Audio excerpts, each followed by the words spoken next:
Hey, thanks for clicking on Wayne.com for this week's edition of Inside the Zone. You may notice this isn't Shane Albarani. No. We've upgraded. We've gone up the chain of command all the way to the team president.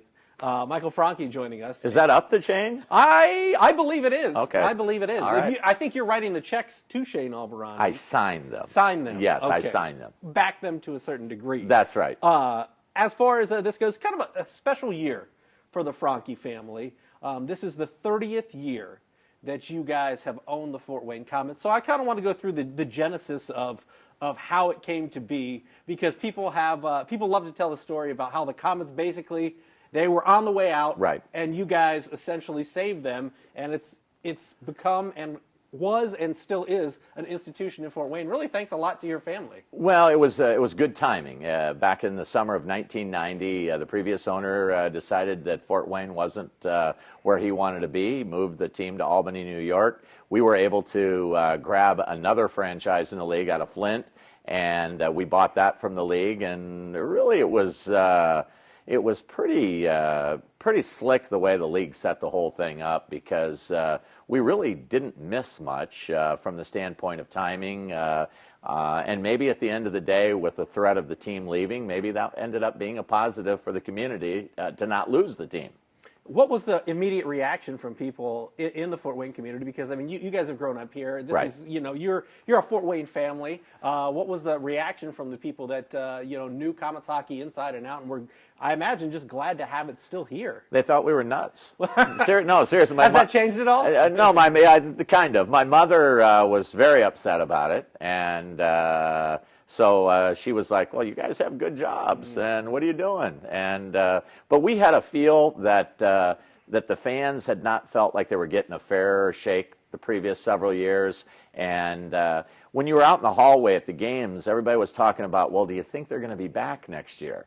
And you can't run a business that way. And we saw that, and we wanted to make a change, and that's kind of where we started that summer, just to let everybody know, hey, we're going to be here next year and the year after. How did it come about? Because you got 5 brothers. I got 1 brother. We can't agree on anything. How did you guys manage to pull it all together and have 5 brothers kind of agreed to go in and make this a reality? I mean, that's kind of a pretty interesting dynamic to go in. They never say mix family and business. No. You guys have done it and done it well for 30 years. Well, and honestly, I wouldn't I wouldn't say that it's the greatest thing in the world to do. It has worked out very well. We get along well together. And Dave and I work the team day to day, and of course now with Scott with us, he's a huge part of the organization. But Steve is the main owner, and he lives out of town, and that could be a good thing, because from the standpoint of the old story, three's a crowd, it might have become a problem. And but we all communicate well together, and it's been. It's been a lot of fun. People ask, oh, you must have the greatest job in the world, and I always say I have a job, just like you do. We got a lot of things that we have to worry about running a business, and but it has been fun. But the most important thing is that the community has always been there for the Komets, and that's the key. The fans are there, the sponsorship is there, and without it, we wouldn't be around. What was it like kind of the day after you guys all put pen to paper, signed, and you were officially, the owners of the Komets? What was that moment like for you and for your family? It was strange, because we had a card table, 3 chairs, and a cell phone sitting outside the Komet office at the Coliseum, because, we just started. And that's where it all began. And then we actually got offices. And, the one good thing that we got to always remember, the previous owner was good about a couple of things. He kept the name here in Fort Wayne, which he thought was important for Fort Wayne. And number 2, he provided us with the information that we needed, with season ticket holders, sponsors, and all that. So whereby he took the team away, he did a lot of things to make sure that if it had a chance, it had a good chance. When you take a look at the history of the Komets, obviously, a fantastic history. I believe second longest tenured minor league hockey team next to the Hershey Bears. Hershey Bears, yes. So what is it like when, before you guys purchased the team, there were guys that were from all over North America and settled here, met their wife here or Yep. just decided that this was the place to be. Now that you see guys of the next generation do that, the Kevin Bertrams, PC Druins, Yep. Kelly Hurd. right? Yeah, Guy Dupuis. That maybe wouldn't have been to Fort Wayne otherwise, but yet have set themselves up for a family and a life here in Fort Wayne. I mean, is that rewarding to you guys? It is. And I think it's a testament again to the community. It's a great place to raise a family. It's economically a great place to raise your family. And you think back to the first to Eddie Long and Hartley McLeod and George Drysdale. They all met their wives here. Mm-hmm. And it's a neat story, but it's different today. And the reason it's different today is that the hockey's different today. The hierarchy of hockey is different. And if you can get a guy to stick around today for 3 or 4 years, it's a good thing. Mm-hmm. When you take a look at the change of hockey in the minor league system, specifically the change to the ECHL, but just the way it's changed over the last 30 years, what would you say is the biggest area where you've seen evolution, change, just a difference in when you took over? Well, I think there's two things. Number one, from a talent standpoint, the players are a lot quicker today than they were, say, 25, 30 years ago, 40 years ago. They're in better condition. They're not necessarily better quality players, though. Mm-hmm. I think skill level has fallen off over the years, and skating has become such an important part of the game. But the biggest change in the game today versus, say, 25, 30 years ago is the physicality of the game has been almost eliminated. And I think it's responsible for why there were 120 minor league cities in 1990 when we got into this, and today there's only 50-some. Minor league sports, hockey in general, is a different animal. And it's not the corporate world in the minor league cities. It's kind of like NASCAR. The fans like to see the players drop the gloves every once in a while. They like to see the physicality out on the ice. Mm-hmm. And you just don't see a lot of that anymore. And I think it's really hurt the minor league system.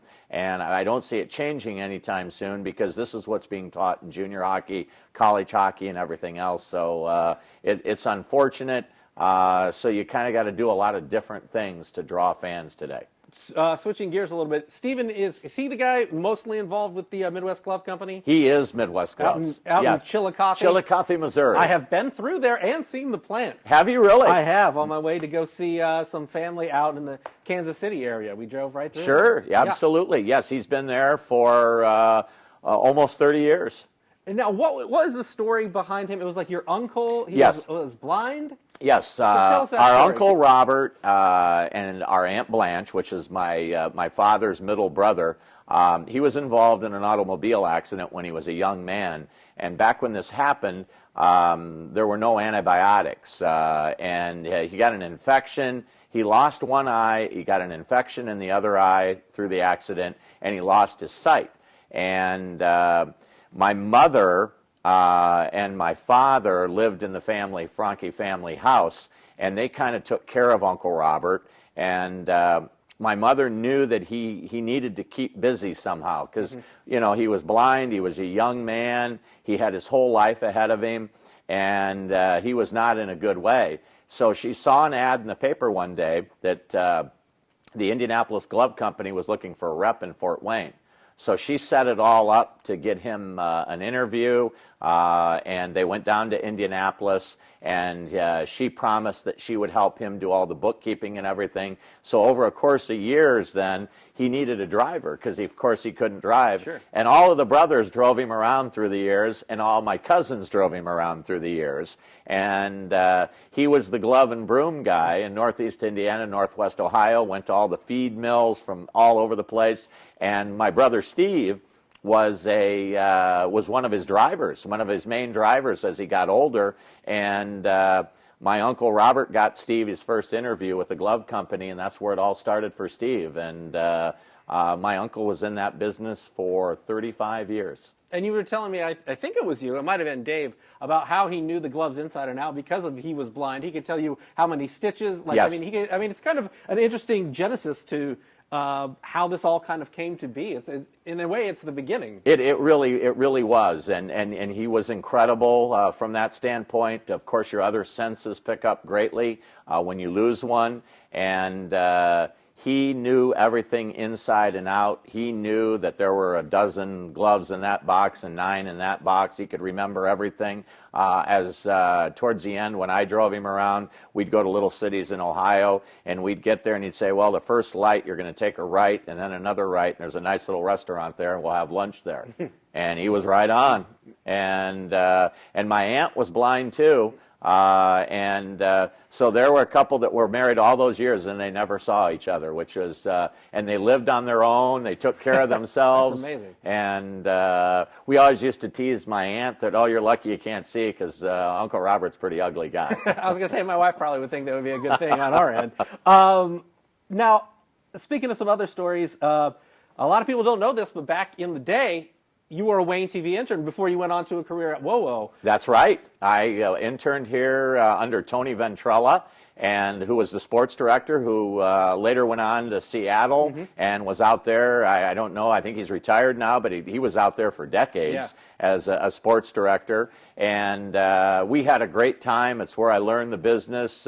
He taught me so much. And that goes back so far to the fact that there are other people in this marketplace working at other stations that were actually young men at that time too, and but it was great. It was a great experience. I enjoyed it. I was given a lot of opportunity when I was here, and that got me my job at WoWo, and of course to work with Sievers and Underwood and all those guys. I mean, that was just wonderful. And of course, one of the big things is interns can no longer drive cars.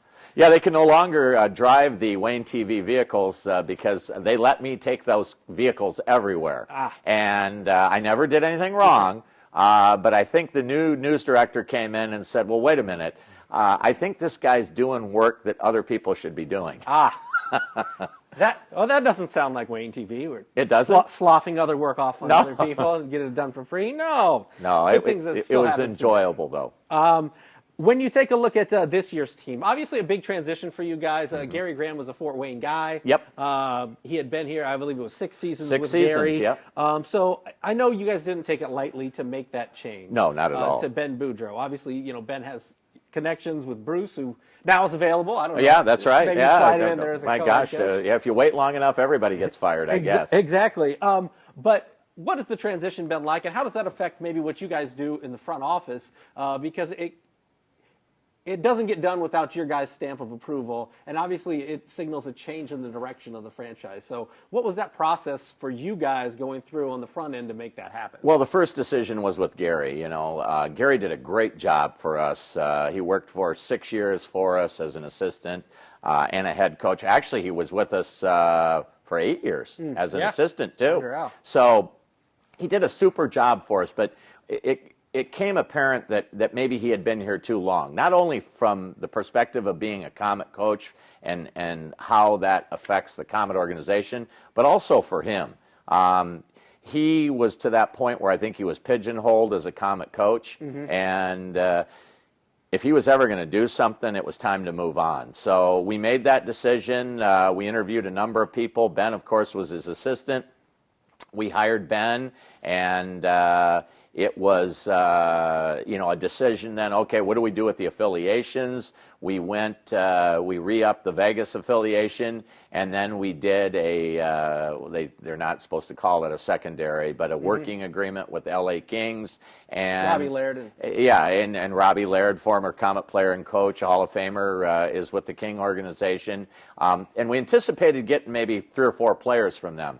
But it's turned out to be a lot more than that. And so all of a sudden we're sitting here with 9 or 10 pros now between the 2 organizations, and it's been really difficult to find those combinations that are important in the game of hockey, and whereby I hate excuses. I think it's definitely had an impact on the team this year, and I think as we move forward, you'll see different decisions made as we go into the 2021 year. It's been kind of a tale of 2 seasons for the Komets this year. Yes. How How does that change? Does it change anything you do day to day, or what really has that impact been on for the organization to kind of have hot streaks, cold streaks, Right. and just a little bit of a roller coaster, I guess, of emotion and wins and losses? Well, we had a great first 2 months of the season, and the team played very, very well. The main players were healthy.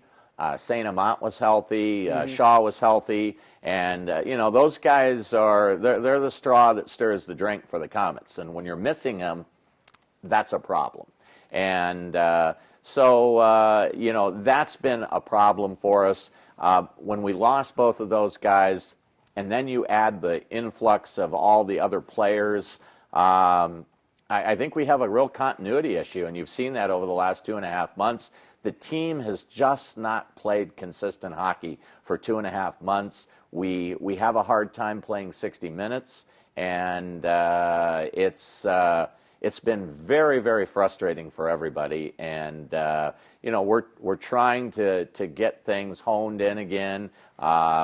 Shaw will play in Indianapolis this week. Morrison will be back this week, and Saint Amant will be back this weekend. So hopefully we can get a little more consistency to our roster, get some better defensive play. The defense has really struggled this year, and the goaltending has had its issues too with the two young goalies. But when you got defense that's not doing well, that puts more pressure on the young goalies, and they've struggled at times. Yeah, and Ferguson just got back, and actually he's Yep. played pretty well since he's returned. Yep.